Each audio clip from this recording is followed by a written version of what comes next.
What's up, you guys? Welcome back to this week's One Piece chapter review. And in this week's video, we're going to be talking about One Piece chapter 953. Now, in this chapter, we learn what Kawamatsu did when Hiyori went missing.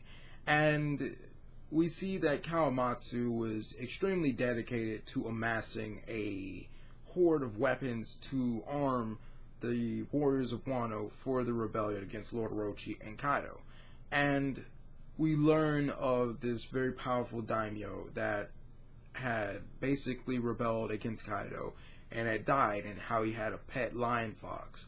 And we see that Kawamatsu is just wandering, and then he comes across some warriors, think beast pirates, being attacked by this lion fox. And we learn that this is the daimyo's lion fox, Onimaru. And Onimaru is heavily wounded from fighting these bandits, and Kawamatsu tends to it. But Kawamatsu also is in Ringo for a reason. He's in Ringo because of the eternal burial. And this is where the warriors of Wano are buried with their weapons. They are born and they're given weapons as they're born, and they die with those same weapons that they were born with. And this is just filled with thousands, if not millions, of graves filled with weapons. And Kawamatsu is trying to basically take these weapons. And this is when Onimaru bites him in the arm and is just proceeding to try and gnaw off his arm. And Kawamatsu is trying to explain that he's not doing this for money. He's not doing this for profit. He's doing this so he can arm the people of Wano, so he can give them hope to rise up against Lord Orochi, to rise up against Kaido. And Onimaru finally understands Kawamatsu's desperation and his sacrifice and his devotion to this mission. And Onimaru helps Kawamatsu assemble this horde of weapons. And we see over time that Kawamatsu and Onimaru create this Gyukimaru, the bridge bandit persona, where Kawamatsu pretends to be a bridge bandit and steals weapons off of passerbys. And we all kind of know what happens to Kawamatsu. Eventually he gets captured, and then he gets thrown on to or into the Udon prisoner mines. And we kind of know how the story goes from there for Kawamatsu. But what did Onimaru do when Kawamatsu was in the prisoner mines? We learn that Onimaru is Gyukimaru. Onimaru can transform into the appearance of Gyukimaru, the bridge bandit. And this entire time that Onimaru, as Gyukimaru, has been amassing a horde of weapons for Kawamatsu and has been loyally waiting the day for Kawamatsu to come back.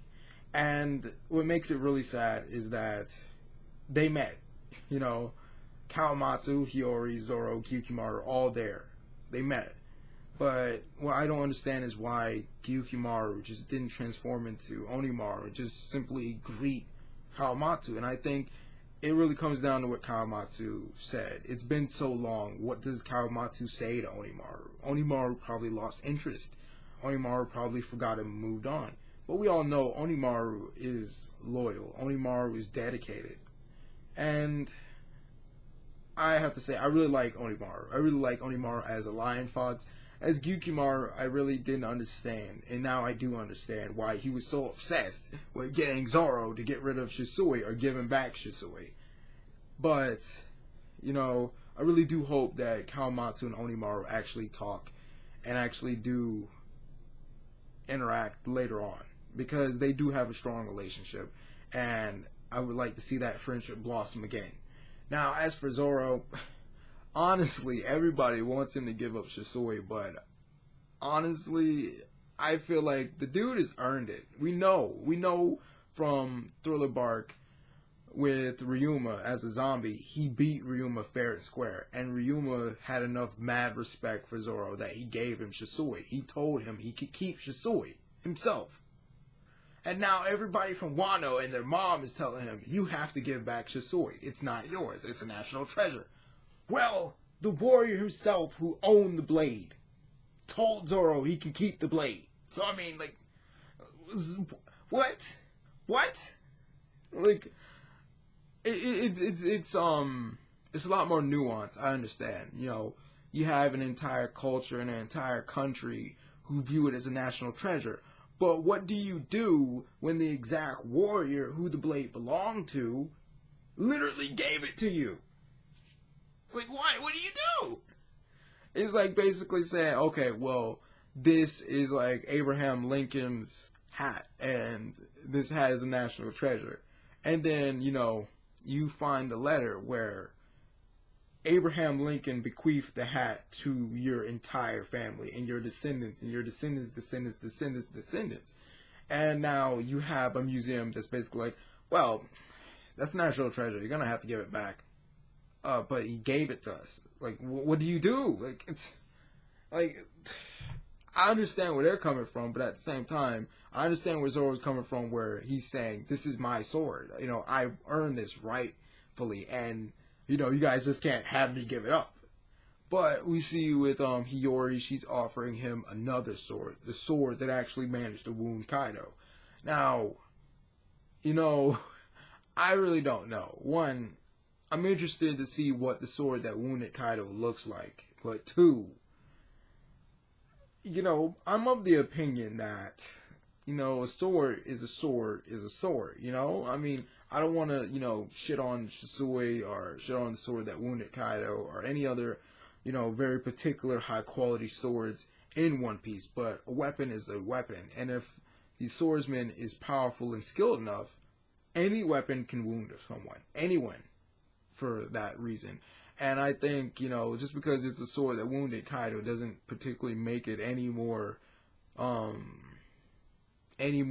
noteworthy than Shisui, the actual sword that belonged to Ryuma. The same sword that supposedly beheaded a dragon itself. I mean, come on now. Like, come on. But I do want to see what the sword looks like, and hopefully it's worth the trade-off of Zoro exchanging Shisui for it. As for Kaido and Onigashima and Big Mom and their duel there, Queen is a coward. Like, he's over here chastising the subordinates for wanting to leave Onigashima to escape the battle between Kaido and Big Mom, saying, what type of subordinates would, abandon their leader in the middle of a fight. But, I mean, this isn't just any person. This is Kaido. I mean, honestly, the guy hasn't seemed to take any L's that we've seen so far. And, I mean, he one-shotted Gear 4 Luffy. So what can be said about that? What can be said about that? Like, I think he can handle himself. But Queen is over here trying to get the Udon mines to, kind of give himself an out while trying to play it off like, I'm just checking up on Udon prison mines. No. But, I'm really starting to kind of dislike that girl and her, Devil Fruit ability to use the dongos that she can create to kind of tame animals. And the fact that this works on people that have eaten the Smiles or people that have eaten Zoan Devil Fruits, that is a very, very, very, very, very powerful and broken ability. Like, she completely made Babanuki a slave to her. Like, they're all slaves. You can say that, they're kind of pets in a sense, but they're slaves. They call her master and, they kind of follow her orders.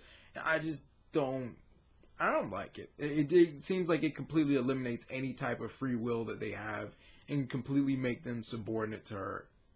And it's more so a friendly version of that Devil Fruit user's ability breed. How you could create like the little gel collars, and the gel collars could kind of make whoever the collars are on control, like follow his orders or follow wherever whims he has, and that he has complete control over them. That is kind of what this girl's ability is, but on a more friendly, edible scale. That's what it is. And you can argue whatever it wants, but that's whatever it is. And it works specifically for Zoans and animal-based powers.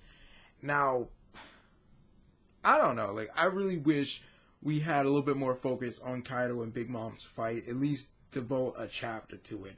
Because we don't really have any idea how Kaido fights. We know he can transform into a dragon. We know he can shoot flames from his mouth. We know that this guy takes almost 0 damage from any attacks. We know that he uses a Kanabo and that he's pretty much very blunt in using it. He one-shotted Gear 4 Luffy, but we don't really know much else about how he fights. As for Big Mom, if you've seen Tatalin arc and, pretty much Big Mom in general, you know how she fights. You know, she pretty much falls to the same category as Kaido. She takes 0 damage from any attacks, and you know, she has Napoleon to use as a sword. She has Prometheus. She used to have Zeus, but now she no longer has Zeus. But Big Mom in general, she's terrifying. Her Devil Fruit ability is terrifying. And we kind of know how she fights. We kind of know how she operates for the most part. But I want to see how these two go up against each other, because they've been fighting all day and all night. And we've only seen Yonko clash a few times. And that was between Shanks and Whitebeard. And we know that Shanks stopped Kaido from reaching Whitebeard.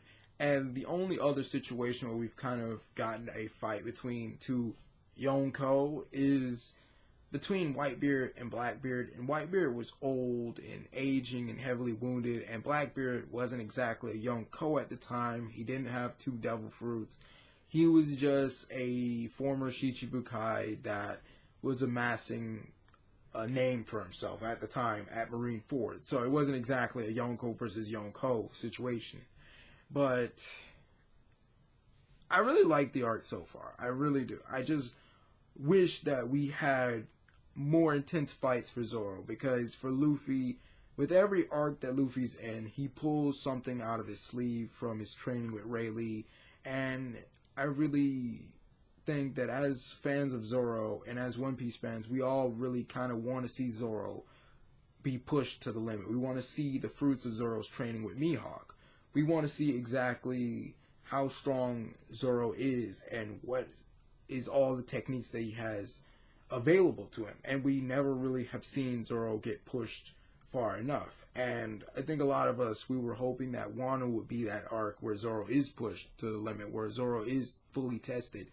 You know, Zoro was trained by the world's greatest swordsman, and Wano is known for the high caliber of samurai and warriors that it has. So you would think this would be Zoro's arc to shine. This would be the arc that finally pushes Zoro to his limits. This would be the arc that shows us the full fruits of his training with Mihawk.